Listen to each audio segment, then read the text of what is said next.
Here's one of my holes right there, and I have another one in the other room. And you know, I had plenty of patch material. I could have made it longer. But I've got two pieces here, and the other hole kind of sticks out. It's a little bit wider, and I think I'm going to put the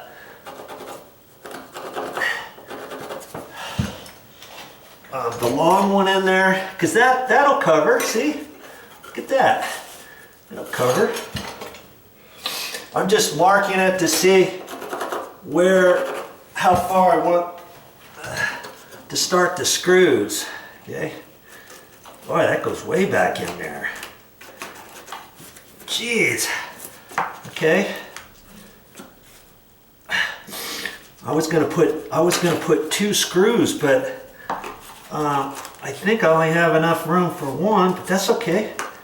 Let's see if I can do it there. Right about like that.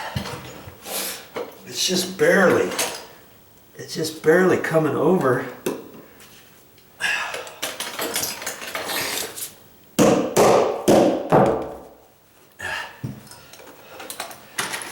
I'm hoping this doesn't spin on me. I don't think it's going to. Wow. Right on the edge, because it goes underneath the track or the bottom plate. I went beyond the sheetrock because the sheetrock is only 3/4 back. Well, you got that, and then you got the sheetrock behind that, and then underneath that it actually goes even further. I see what they've done. Okay, so that's that one. Okay, let's do the other one right now. Here's the other one. You can't even hardly see it, can you? But you get down in there, see, it's pretty big. And I've looked under there, and there's a piece of Romex wire that somebody drilled from down below and somehow fished up in there. I have no idea what that little thing is for. And there's a crawl space underneath this floor, so I don't want anything coming up from there. Okay. So I'll mark the outside edges of that, about like that. And it looks like the sheetrock goes all the way down to the floor, but I think I can kind of wedge it. I want to make sure I don't mark up that piece of Romex cabling, because that's a hot wire down in there.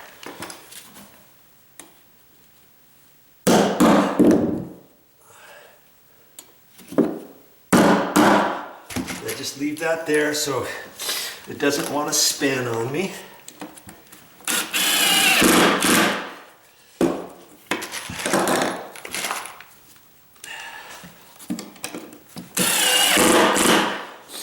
That's that impact drill. I like that one. And I got it down nice and flush. It's fine. I've got that, remember I've got that 5/16 vinyl planking that's going to go over here, so I don't want those screws to be sticking out or anything like that. And they got another plate here too, see? Look at this one. Somebody did that years ago. Now it looks flat enough. And you see that? It's almost like, could I put a piece of flashing over that? Maybe, but I'm gonna fill that up with Fix It All, because there's quite a few other spots that I've got to fill up. And I'll make sure that bolt's, oh, look at that. I was gonna say, I'll make sure that bolt's tight. Look, it's loose. I'll make sure that's tight before I cover that up. Nobody's ever gonna need to get that. There's probably an earthquake brace that goes up the wall behind the sheetrock or something, and that just needs to be tight. It's not going anywhere, but nobody's ever going to get to it later, so I can fill it up with Vitex, not Vitex. If you have Vitex, you can do that too. But see, there's wood. There's actually a wood ledge right there, there and there. I could put a piece of sheet metal flashing over that and just let it span that little section. I don't know. I don't think I'm going to do that. If I had a little bit stronger flashing, maybe I could do that. But like I say, I've got to mix up some fix-it-all. Here, this kind of depresses down a little bit, and it looks like there's another bolt. See, there's a bolt right there. That's what that was. Here's another bolt here, and this flooring was getting all kind of mushy along there. And there's probably another bolt right in there. So see, because I have to mix up that fix-it-all for some deep gouges in this floor. See how deep that is? Right there, right there. I'm going to spend a little bit of time with that. Here's another one over here. Look at that. And I don't know. Look at this whole thing that they did here.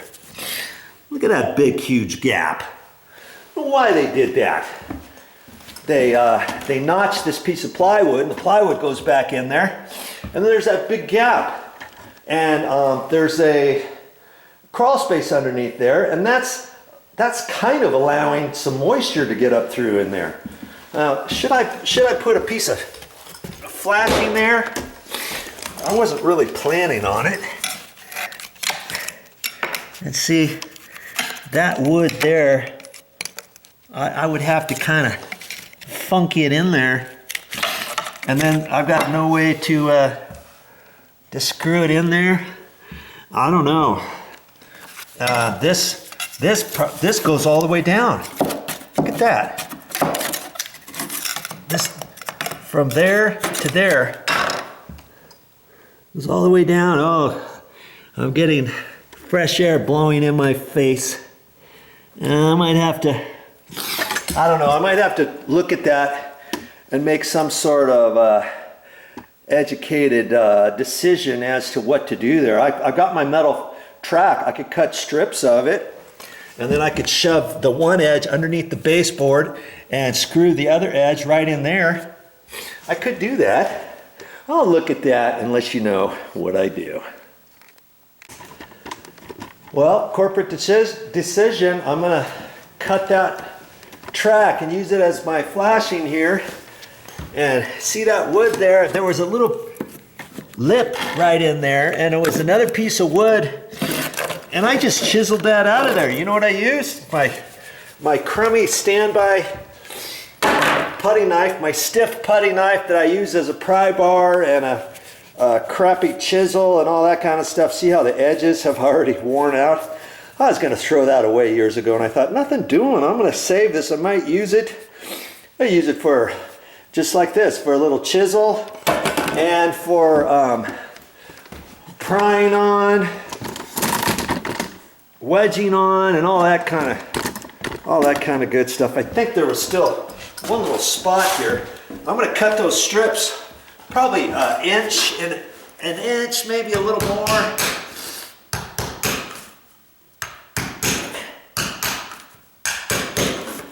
think that's good. Then I can fit it up under there, as long as I have enough lip there.